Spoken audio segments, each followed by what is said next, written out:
नमस्कार मित्रांनो, फिल्मी ट्रेंड मराठी चॅनलवर आपलं स्वागत आहे। मनोरंजन विश्वातील ताज्या बातम्या आणि रिसेंट अपडेट्स जाणून घेण्यासाठी आमच्या चॅनलला सबस्क्राईब करा। चला तर बघूया आजचे अपडेट्स। मित्रांनो, कार्तिक आर्यनचा चित्रपट चंदू चॅम्पियन काल 14 जून रोजी चित्रपटगृहांमध्ये प्रदर्शित झाला आहे। हा चित्रपट देशातील पहिले पॅरालिम्पिक सुवर्णपदक विजेते मुरलीकांत पेटकर यांच्या जीवनावर आधारित आहे। नेहमी कॉमिक आणि रोमॅन्टिक भूमिका करणारा कार्तिक आर्यन पहिल्यांदाच बायोग्राफिकल ड्रामा चित्रपटात दिसणार आहे। मुरलीकांत पेटकर यांच्या भूमिकेत त्याची मेहनत स्पष्टपणे दिसून येते। चित्रपटातील त्याचे एक्सप्रेशन्स अप्रतिम आहेत। कार्तिकच्या कारकिर्दीतील सर्वोत्तम कामगिरी आहे असे म्हटल्यास चूक ठरणार नाही। मुरलीकांतचा मित्र कर्नल सिंगच्या भूमिकेत भुवन अरोराचं कामही उत्कृष्ट आहे। या चित्रपटात राजपाल यादव आणि ऐश्वर्य शर्मा यांच्याही भूमिका आहेत। एक था टायगर आणि बजरंगी भाईजान सारखे चित्रपट बनवणाऱ्या कबीर खानने याचे दिग्दर्शन केले आहे।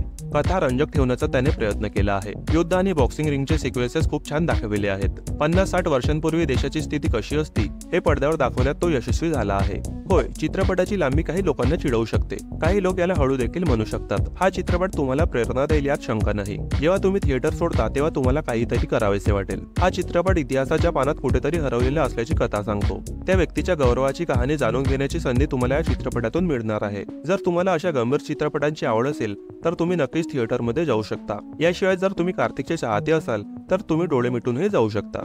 मित्रांनो, साऊथच्या चित्रपटांमध्ये तुफान ॲक्शन सिक्वेन्स, दमदार कथानक असलेले चित्रपट असतात। हाच अनुभव प्रेक्षकांना महाराष्ट्राच्या मातीतली गोष्ट सांगणाऱ्या रांगडा या चित्रपटातून मिळणार आहे। रांगडा चित्रपटाचा धमाकेदार टीजर लॉन्च करण्यात आला असून हा चित्रपट 5 जुलैला राज्यात सर्वत्र प्रदर्शित होणार आहे। महाराष्ट्राची ओळख असलेल्या कुस्ती आणि बैलगाडा शर्यत या दोन गोष्टींवर आधारित हा एक धमाकेदार कथानक रांगडा या चित्रपटात पाहायला मिळणार आहे। सर्वसामान्य कुटुंबातील तरुणाला कुस्ती आणि बैलगाडा शर्यतीत असलेला छंद, त्यासाठी त्याला करावा लागणारा संघर्ष हे या चित्रपटाचं कथासूत्र आहे। त्याशिवाय त्याला प्रेमकथेचाही पदर आहे। म्हणूनच बैलगाडी हाकत येणाऱ्या सुंदर तरुणीपासून सुरू होणाऱ्या टीजर मधून कुस्ती, बैलगाडा शर्यत, आखाडा, राजकारण, तुफान ॲक्शनचं दर्शन घडतंय। त्यामुळे आता रांगडा हा चित्रपट नावाप्रमाणेच रांगडा असणार याची खात्री टीजरने पटवून दिली आहे। शेतकरी पुत्र प्रोडक्शनच्या निर्मिती संस्थेच्या माध्यमातून रांगडा या चित्रपटाची निर्मिती केली आहे। भूषण शिवतारे, मयुरी नव्हाते, अमोल लंके या कलाकारांच्या दमदार प्रमुख भूमिका आपल्याला चित्रपटात पाहायला मिळणार आहेत। विशेष म्हणजे 2 राष्ट्रीय कुस्तीपटू चित्रपटातील महत्त्वाच्या भूमिकांमध्ये दिसणार आहेत। मित्रांनो, न्यूयॉर्कच्या काउंटी क्रिकेट स्टेडियम मधील अभिनेत्री अनुष्का शर्माचा क्यूट व्हिडिओ व्हायरल झाल्यानंतर आता तिचा एक नवीन व्हिडिओ समोर आला आहे। पती विराट कोहलीला पाठिंबा देण्यासाठी पोहोचलेली अनुष्का शर्मा या व्हिडिओमध्ये एका व्यक्तीसोबत अत्यंत रागात बोलताना दिसत आहे। नेमकं असं काय घडलं ज्यामुळे अनुष्काचा राग अनावर झाला हे मात्र अद्याप स्पष्ट होऊ शकलं नाही। तिचा हा व्हिडिओ सोशल मीडियावर व्हायरल होत असून त्यावर नेटकऱ्यांकडून विविध प्रतिक्रिया येत आहेत। स्टेडियमच्या एका स्टँडवर उभी असलेली अनुष्का शर्मा तिच्या समोर असलेल्या व्यक्तीसोबत अत्यंत रागात बोलताना दिसते। तिच्या चेहऱ्यावर भावना पाहून नेटकरी संभ्रमात पडले आहेत। वहिनी फारच तापट होत आहे असं एका युजरने लिहिलं, तर कोहलीचं संपूर्ण कुटुंबच आक्रमक स्वभावाचं आहे असं दुसऱ्याने म्हटलं। 9 जून रोजी झालेल्या T20 विश्वचषकाच्या सामन्यात भारताने पाकिस्तानला हरवलं होतं। या सामन्यात जेव्हा विराट फक्त 4 धावा करून बाद झाला तेव्हा तिच्या चेहऱ्यावर निराशा स्पष्टपणे दिसून आली। मात्र भारताच्या विजयाचा आनंद तिने सामन्याअखेर साजरा केला। अनुष्काने अभिनय क्षेत्रातून काही काळ ब्रेक घेतला आहे। मात्र तिचा चगदा एक्सप्रेस या चित्रपटाचे शूटिंग पूर्ण झालं असून तो लवकरच प्रेक्षकांच्या भेटीला येणार आहे। प्रोसिस रॉय दिग्दर्शित या चित्रपटात अनुष्काने खेळाडूची भूमिका साकारली आहे।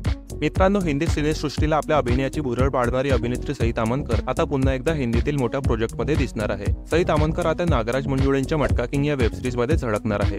या वेबसिरीज मध्ये अभिनेता विजय वर्मा हा लीड रोल मध्ये असणार आहे। काही महिन्यांपूर्वी अमेझॉन प्राईम व्हिडिओने आपल्या आगामी प्रोजेक्टची घोषणा केली होती। त्यात मटका किंगचीही घोषणा करण्यात आली होती। मटका किंग असलेल्या रतन खत्री यांच्या आयुष्यावर ही वेबसिरीज बेतली आहे। यंदाचे 2024 वर्ष हे सई ताम्हणकरसाठी खास आहे। काही दिवसांपूर्वी एक्सेल एंटरटेनमेंट सोबतच्या 2 प्रोजेक्टची घोषणा करत सईने तिच्या बॉलिवूड प्रोजेक्ट बद्दल माहिती दिली होती। आता अमेझॉन प्राईमने मटका किंगची अधिकृत घोषणा करून सईने देखील या खास प्रोजेक्टचा भाग असल्याचं सांगितले आहे। भक्षक या चित्रपटानंतर सई ताम्हणकर ही अग्नी, ग्राउंड झिरो, डब्बा कार्टेल, मटका किंग यांसारख्या मोठ्या प्रोजेक्टमध्ये झळकणार आहे। मटका किंगचे शूटिंग काही दिवसांपूर्वी सुरू झाले होते। सई ताम्हणकर आणि नागराज मंजुळे यांचा हा पहिला प्रोजेक्ट असणार आहे। त्यामुळे सईच्या चाहत्यांना तिच्या या नव्या प्रोजेक्टची उत्सुकता लागली आहे। यानंतर बघूया पुढील अपडेट। प्रसिद्ध बॉलिवूड अभिनेत्री आणि खासदार कंगना रनौत सध्या तुफान चर्चेत आहे। कंगना रनौत हिने लोकसभा निवडणूक पणजीतून लढवली होती आणि मोठ्या लीडने ती निवडून देखील आली आहे। आता नुकतंच कंगना रनौत हिने एक मुलाखत दिली आहे। या मुलाखतीमध्ये काही मोठे खुलासे करताना कंगना रनौत दिसत आहे। कंगना रनौत हिने म्हटले की मला गेल्या काही वर्षांपासून सतत राजकारणात येण्यासाठी ऑफर येत होत्या। मीच नाही तर माझे वडील, बहीण यांना देखील राजकारणात येण्यासाठी यापूर्वी अनेकदा ऑफर मिळाले आहेत। कंगना रनौत पुढे थेट म्हणाले की मुळातच म्हणजे चित्रपटांमध्ये काम करणे सोपे आहे, राजकारणात काम करणे नक्कीच अवघड आहे. राजकारणात खूप जास्त मेहनत करावी लागते. डॉक्टरांसारखी आहे. तुमच्याकडे फक्त त्रस्त लोक येतात. जेव्हा तुम्ही चित्रपट पाहण्यासाठी जाता त्यावेळी तुम्ही निवांत होता. मात्र राजकारणात अजिबात असे नाहीये. मित्रांनो, बॉलिवूडच्या ताज्या बातम्या आणि गॉसिपसाठी आमच्या फिल्मी ट्रेंड मराठी चॅनलला सबस्क्राईब करून बेल आयकॉनला नक्की प्रेस करा. भेटूया आपल्या पुढील व्हिडिओमध्ये. धन्यवाद.